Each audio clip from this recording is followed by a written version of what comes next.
How do you go from being broke to having over a $10,000 month? Well, I'm joined with JJ Michaels, LA's top holistic health consultant who has done just that in a couple short years, but he has some unconventional wisdom for you that you won't find in a lot of places to help you manifest a 10-figure month. JJ Michaels, let's dive in a bit with your story because you have a very interesting background that I know you out there can relate to. Yeah, absolutely, man. So just under 5 years ago, 4.5 years ago, I landed in South Central LA. Didn't have a car, totaled my car on the way over. You were in the hood, man. I was in the hood, bro, straight out of Compton. If you've seen that movie, that was literally the vibe. Yeah, he's like in the background there, like, hey, what's up, guys? How's it going? So yeah, I went through a breakup. It was literally the most depressing time of my life. I never had more than like $600 in my bank account at a time. So what did I do? I dove headfirst into spirituality, manifestation, and wealth creation. I did it through the form of books. I did it through the form of really consciously taking in even the music I was listening to. You know, you hear songs like YouTube videos. YouTube videos, of course. You hear songs like Young, Dumb, and Broke, right? And you listen to that on repeat. That's programming you to be young, dumb, and broke. So watch your program. All right, so you dove into personal development. That's all good and great, but what did it teach you exactly? What are the takeaways that allowed you to make over $10,000 the last month compared to just a couple $100 taking the bus up an hour and a half, 2 hours away to do a catering job? I mean, that's a drastic difference. So what was the takeaways? Yeah, man. So one of the biggest takeaways, and after self-examination, I realized that I was very stingy. I was always trying to hold on to my money, save, keep it all to myself, don't give it away, etc. And I realized throughout reading all these texts that one of the things you need to do to create wealth consciousness is you need to become unattached to money. So money is just energy, right? Behind it, it's just energy.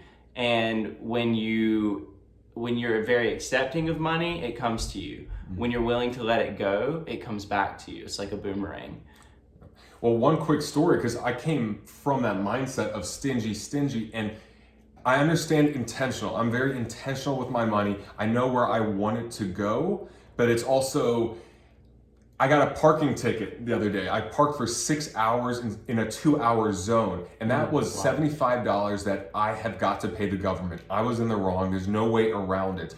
But I had to look at it as, okay, now I get to invest in the city I love so that maybe that sidewalk finally gets fixed. So maybe that teacher gets their wage or gets a raise or anything that is going to help the city with $75. It's not going to do a lot, but understanding that the energy behind paying that ticket was more important because it's got to get paid anyway. I think of it as involuntary donation. Yeah. You know, that's all it is. But you might as well think of it that way because what good does it do to be like, oh, parking ticket, oh man, I'm mad, I'm holding on, and now I'm upset that I'm putting that $75 somewhere else. It's, hey, I didn't expect it, I didn't plan it, but now I get to donate to the city I love. Yeah, and then to go on and tell all your friends, oh, I got this parking lot, you're just continuing your own suffering. So watch that, guys. So yeah, with that, one thing I started doing is, like I said, I never had more than like $600 in my bank account, but I realized I needed to become less attached to it. So I would just start giving away money to homeless people. I remember giving this woman $20 and I had like $600. That's like a percentage of the income that I had. It's a huge percentage. I know Tony Robbins has a very similar story when he gave away his last $20 or so to a kid who was treating his mom so well that he rewarded him, but that was the last money he had. And obviously Tony Robbins is like a billionaire now.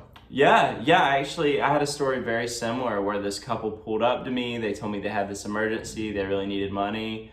And this was the brokest I'd ever been in my life. And I had about $90 in my account. They needed $30. I told them, look, I'm the brokest I've ever been. And they basically said, God led us to you. And I was like, ooh, what do you say to that? Dang, that's a good line. That's a good line. Like, oh, damn my God.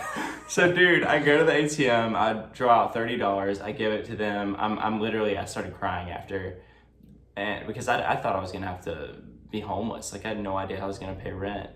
And then literally the next day I got $1,000 check in the mail that wasn't supposed to come in for three months.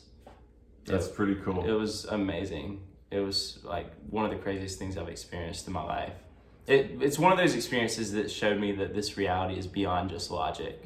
So number 2, another takeaway that you can implement into your life today is programming. Watch the programming that you're taking in around money. You know, are you listening to a lot of songs that are affirming how work is hard and you don't have a lot of money and you've got to go blow it at the club or go blow it on things that you don't necessarily need, shoes, cars, clothes, whatever.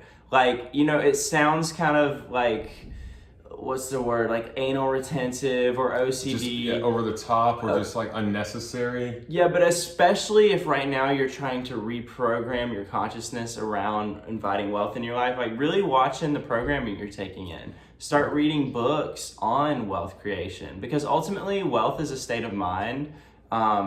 You know, they say 90% of success is how you think, and I really believe the same is true for wealth. Yeah, for example, neither of us watch the news because the news preaches scarcity and fear, and that's not the kind of state either of us want to live in. Also, I listen to music from time to time, but it has to be high vibrational music. So it has to be something where I feel like moving, I feel a bit better from listening to it than before. I don't want any messages, subliminal or not, saying war or fight or scarcity or death or poor or struggle, nothing like that. I want it to be uplifting, what I can achieve, what I can do in this world, something like that. But most of the time I'm listening to podcasts. I want to hear what millionaires and the biggest philanthropists and artists and CEOs and the happiest people out there have done and what they're sharing, because that raises my vibration, but also I have practical knowledge to take with me so I can be better with my money. I can grow it so I can give more of it away. Yeah, guys, this is basically the first time in history where you can literally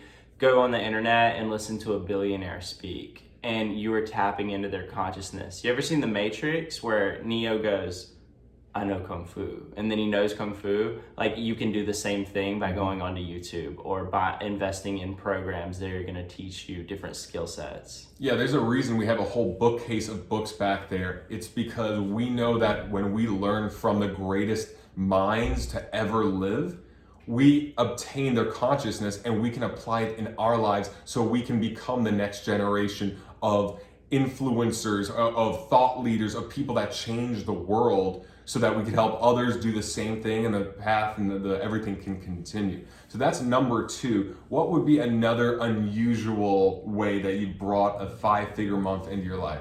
Number 3, and this is a concept that I've learned from both the spiritual community as well as hardcore capitalists. So what you do is you take an amount of money that you're slightly uncomfortable with, you know, maybe if you lost it, it'd freak you out. And you put that amount of money in cash in your wallet or your purse and you carry it with you at all times. So for me, I have $1,100 in my wallet right now. I carry it with me at all times. If you see him on the street in LA, feel free to ask him for money, and if he doesn't give it to you, wait for him to go by a dark alley and then you could just mug him. That's right. Okay, and the thing is too, guys, you can't spend it. That's part of this. You cannot touch that money. You cannot spend it. This is your manifestation money. And of course, the idea is that it programs your consciousness to know, like, hey, if I really were in a pinch, like I have so-and-so amount of money on me, I'm good.